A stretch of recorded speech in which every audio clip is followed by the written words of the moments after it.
Well, hello and good morning from Los Angeles.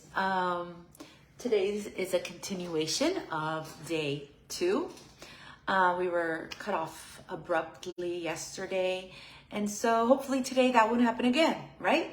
So I'm just going to continue from yesterday, and we were talking about doing a reset in this new way of eating that I'm going to talk about. Doing kind of like a little challenge for yourself or a reset, a 21-day reset. That's the last thing I was talking about.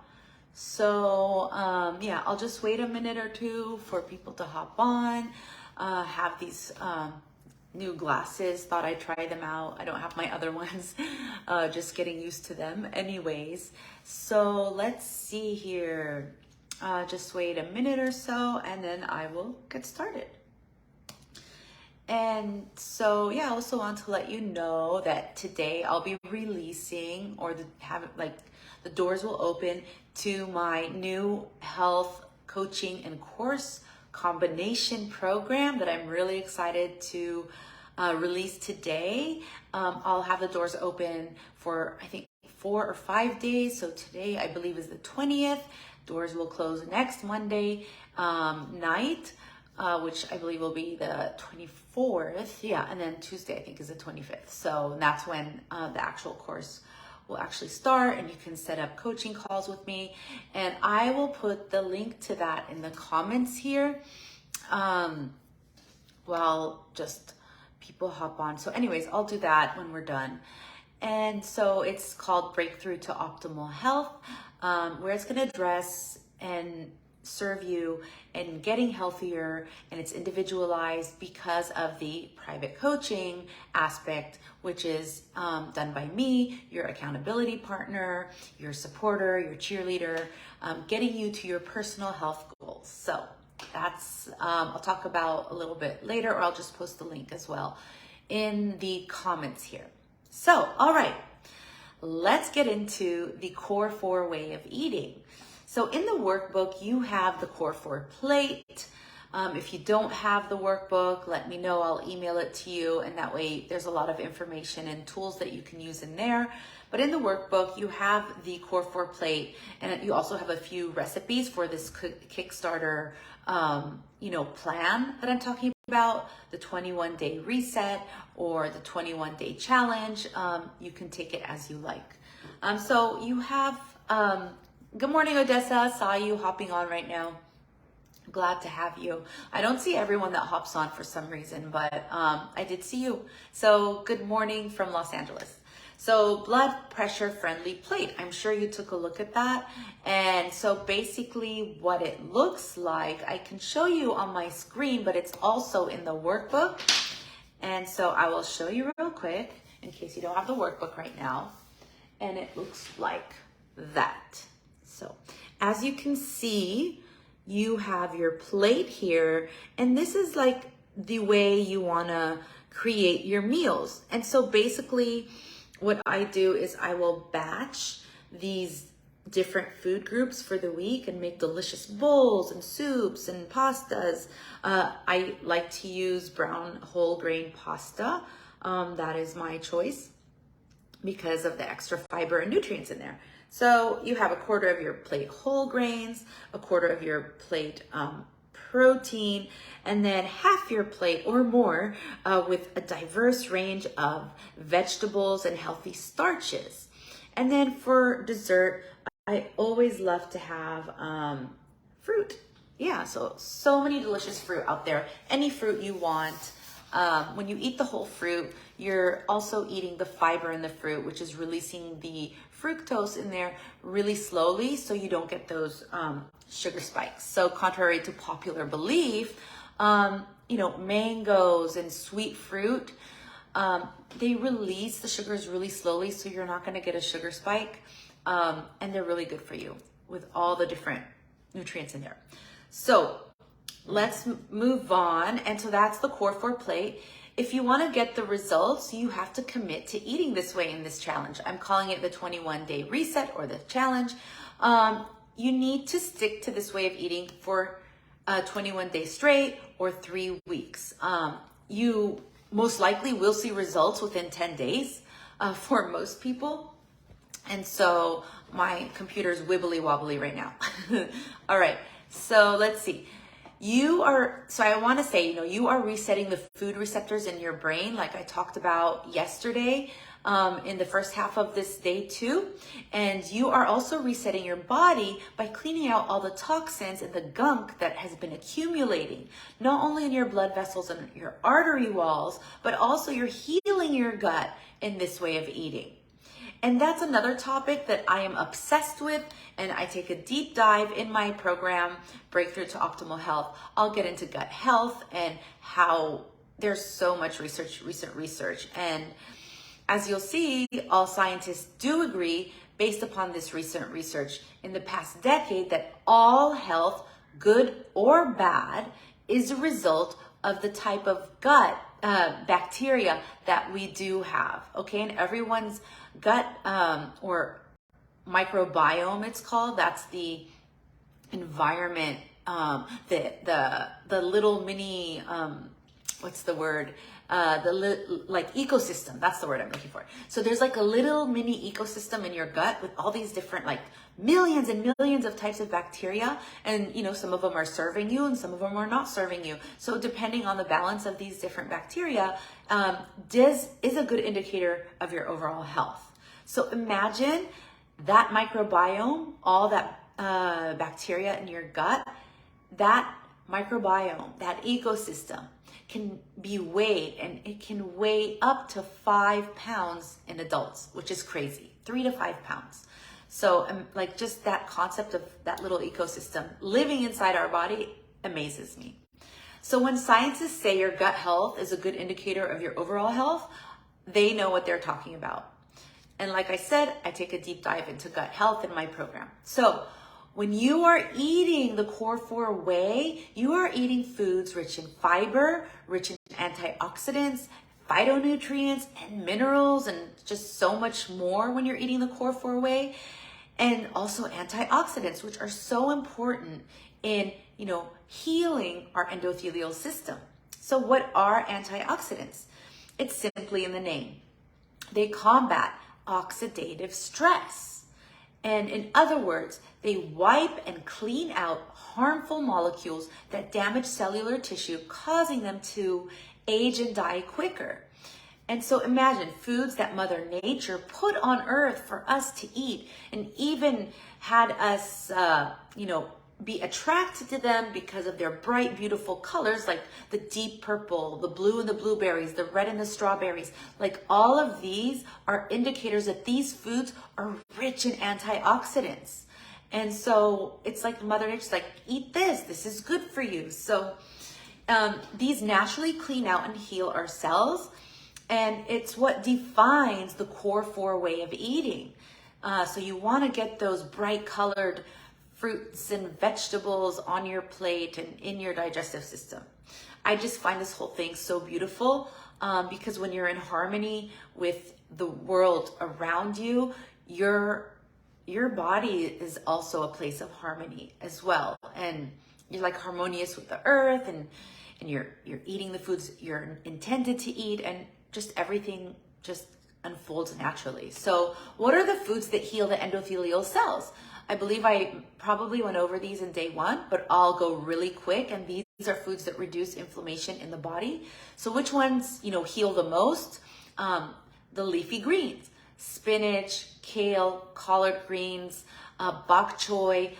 Then you have the cruciferous vegetables, cauliflower, broccoli. So much research done on broccoli and the actual broccoli, and also on broccoli seeds. Sprouting broccoli seeds, that's a whole other topic if you want to look into it to get the most antioxidants. Beets are rich in antioxidants and delicious as well. Some people don't like beets. Also Brussels sprouts, cabbage, berries, all the berries, strawberries, blueberries, blackberries, and arugula. I love strawberry arugula salads drizzled with balsamic vinegar. It's so delicious. I don't even have to put oil on it. So there's so many ways to eat these delicious foods. Okay, so just try to incorporate them in your diet. And I have also put In the workbook, I made like 2 pages towards the end where you have a whole page to fill out to think about foods that you like under each of those core 4 categories. And that way you'll have a list of all the different core 4 foods that you can create delicious bowls, meals, and so many things. And I have a couple recipes there to get you started. I'd love to give you some more. You can reach out to me and I can like send you a PDF of something simple that I've put together. But I have so many personal recipes, but I just haven't had the time to compile them into a book. So that's one of my things that I want to do. Now, moving on to principle 2, the mental aspect. Okay, so I talked about the physical aspect of all those nutrients you're getting in the body. And now I'm moving on to principle 2, the mental aspect of being able to, eat in a healthy way, because you can be told, eat like this, eat like that. Oh, don't eat that. I'm not trying to like fully restrict you from eating things, but just setting a good foundation for your health.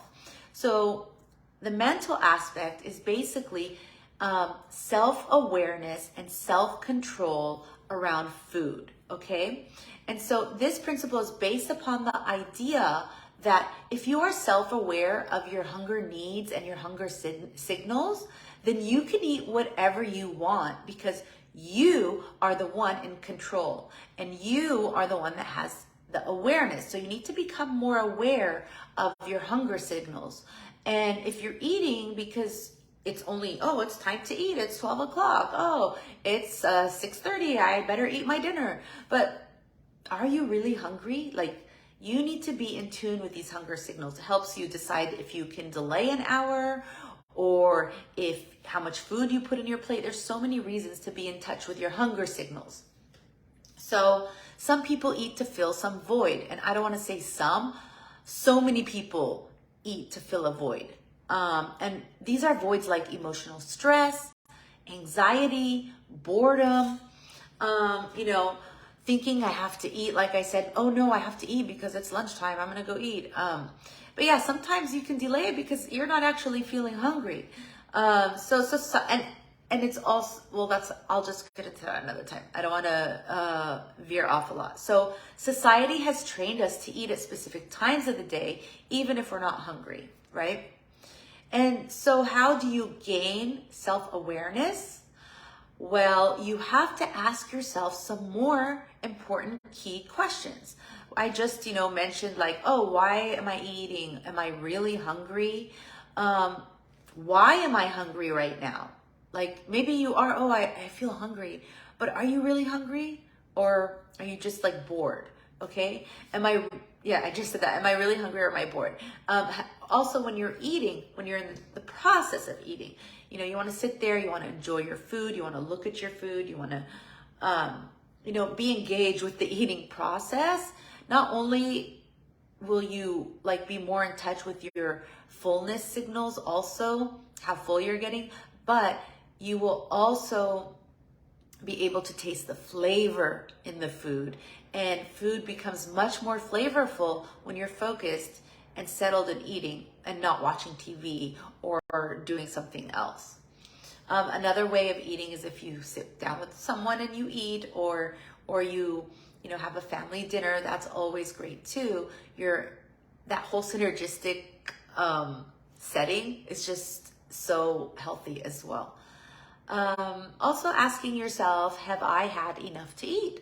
Halfway through your meal, if you're just eating, and let's say you are really hungry and you're eating, and then you need to just stop and say, okay, am I full now?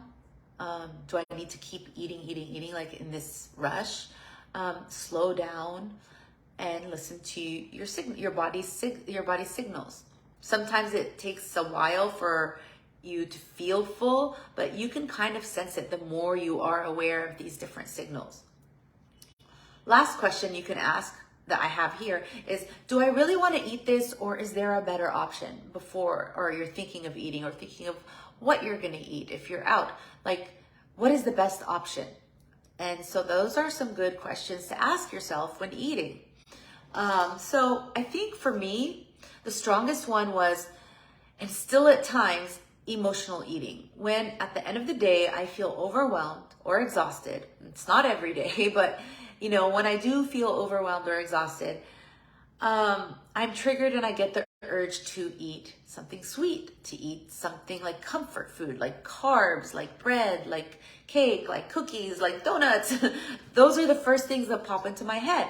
And in the old days, I used to just react, okay? I have this feeling and I react to it. And I go and I open the cupboards and I find whatever I can. And honestly, in my household, I do have some, foods that are high in sugar, high in refined carbs. It's just the reality that we live in. Some of my kids are picky eaters and I'll just have snacks there.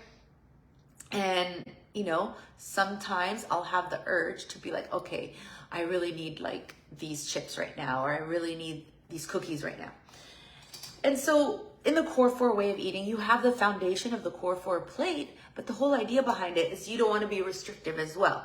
You're doing this 21-day reset is actually to deregulate those sugar and fat receptors in the brain that cause a vicious cycle. But once you break it, having a nice treat every once in a while when you're out and about or whatever, once every couple weeks, or when you get that super strong urge and you've tried everything else, other tactics to stop you, which I'll get into in my course program as well. Like an example is like, okay, you're craving these things. What do I do usually when I'm in this situation? I'll go have a glass of water, like a full glass of water, or I'll have sparkling water.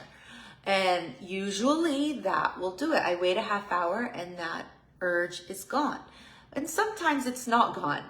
Sometimes my body does need those extra carbs for some reason. And so then, I'll go and I'll have like a couple cookies. Wow, big deal. Okay. It's not going to hurt me, but I have that foundation of eating the Core 4 way, and it's not every day. And, your body goes through cycles, your whole body is always going through different cycles. All the different systems in our body have a natural cycle. And so you need to be in tune with all of these things.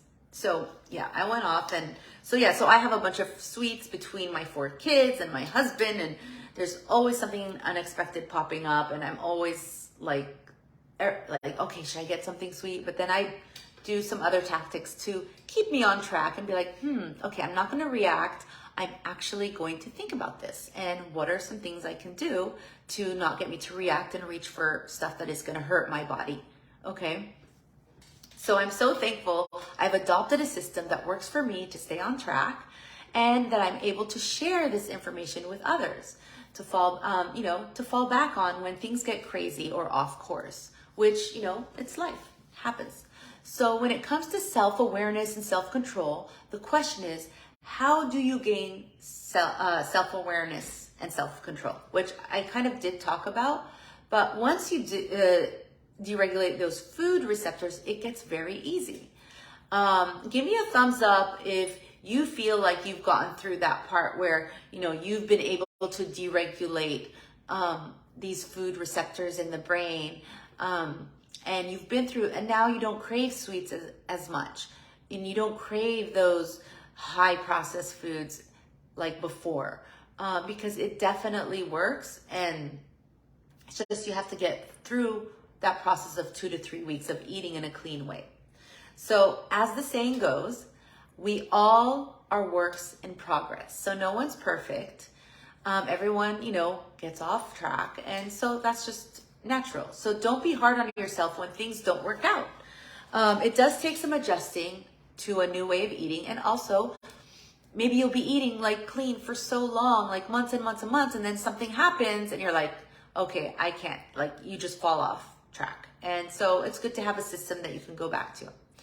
It's not all black and white, where if you eat the Core 4 way, it's not like you can't have the foods you don't, crave every once in a while. Using the Core 4 way, you will do the 21-day experiment or challenge, and the results will have you wanting to continue eating this way. Trust me, you will feel so good that you won't want to eat any other way. So yeah, it's a great way of eating. And another topic I want to talk about is what happens when you are at work, let's say, or at a social gathering, or you're traveling, can you continue eating this way? Well, I must say I definitely have been able to figure out ways to do that, and it just depends on you and how willing you are to plan ahead of time. Sometimes I plan better, and sometimes I don't plan at all because I just don't have the time.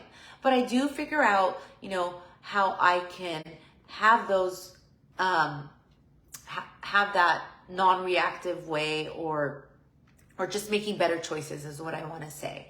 Like making better choices when I do go to a restaurant, making better choices when I go on vacation, or I'm at some type of social gathering and there's all this different food. I will pick and choose the foods and enjoy them that are going to serve my body the best. And so that's one way of doing it. You can also, what I like to do if I have the time, if I'm invited to some type of family event or some social gathering, I will always like make some type of casserole, and I'll bring a dish that is like heart healthy, rich in vegetables, like a plant-based eggplant parmesan type of dish. That's a popular one. I have a lentil one, a Middle Eastern lentil dish that I will bring, and everybody, like, I'll eat from it and then it'll be empty, not because of me, but because everyone loves it too. So you'll be amazed at how, people will love this food as well. So you're going to be around all kinds of temptations, and you can go ahead and indulge in a piece of cake or a little bit of creamy pasta, which I love, like pink sauce, but I don't crave it all the time. That's the good thing. But when I do see it, sometimes I'll be like, okay, I'll have a little bit, and I'll be fine. And then it won't be as satisfying as I thought in my head. Like I'll go to like eat it and be like, oh, this is gonna be so good. And then I'll eat it. I'll be like, okay, it's fine. Wasn't that big of a deal. And so it's funny how these things happen when you deregulate these receptors in the brain. So it's okay, because when you have self-awareness and self-control, you are not going to eat like there's no tomorrow, okay?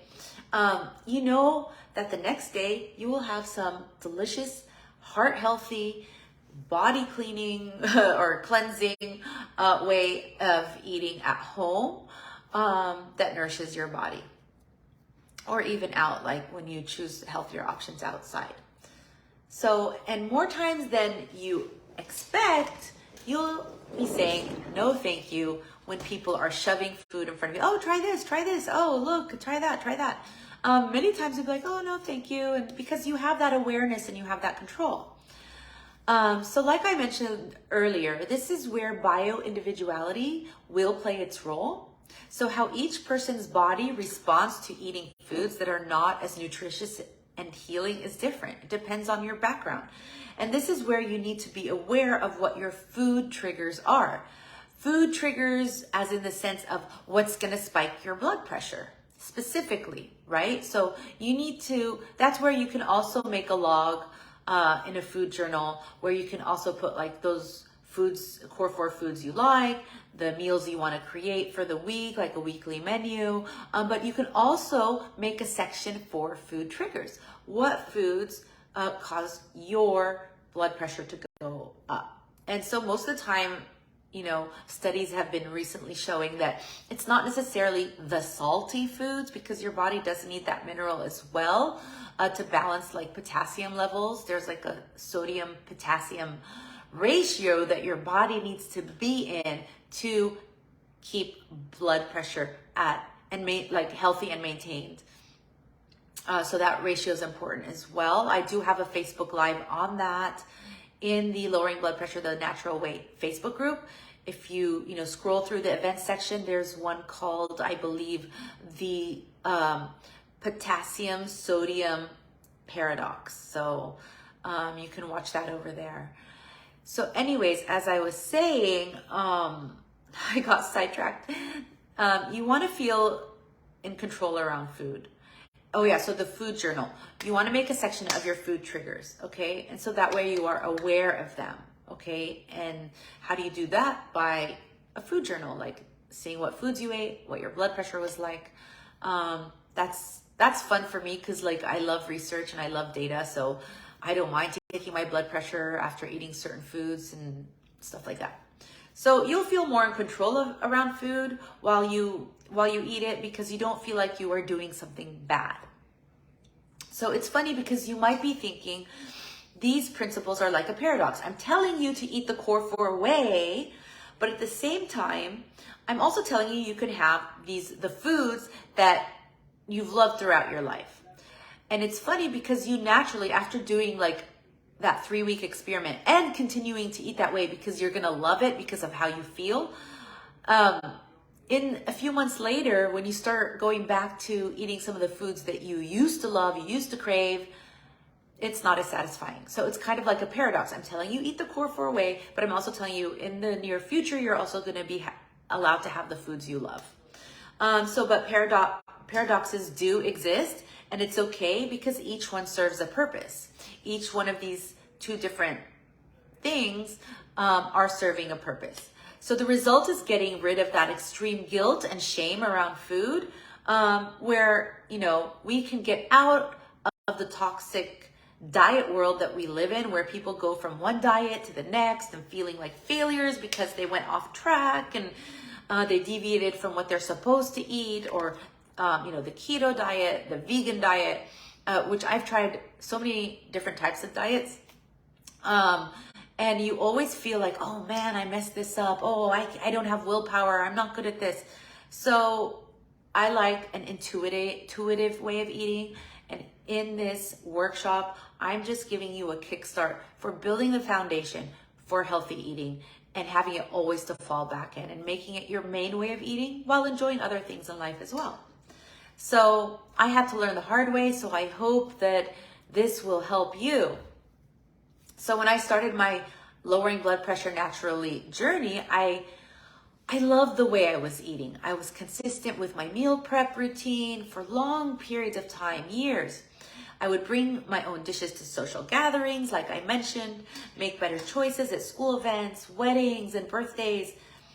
I would even pack my meals, and when I would travel on family vacations, while my family would eat out, and then I would eat my food. But I was so happy. I was like, I'm healing my body. And I'm still like that sometimes, or most of the time. But when I deviate off that, I know that's okay. Because I used to shame myself inside, without feeling it. Oh, you shouldn't be eating that. It's forbidden. Oh gosh, you shouldn't touch that food. You shouldn't touch that, pasta or that red meat or whatever.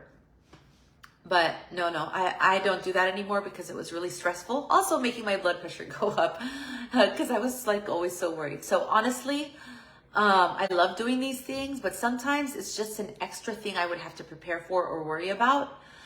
So I started feeling so restricted at events that I would sometimes not want to go to the events. And that's not right because, being social and feeling like you're a part of a community is very important, just for your mental health as well.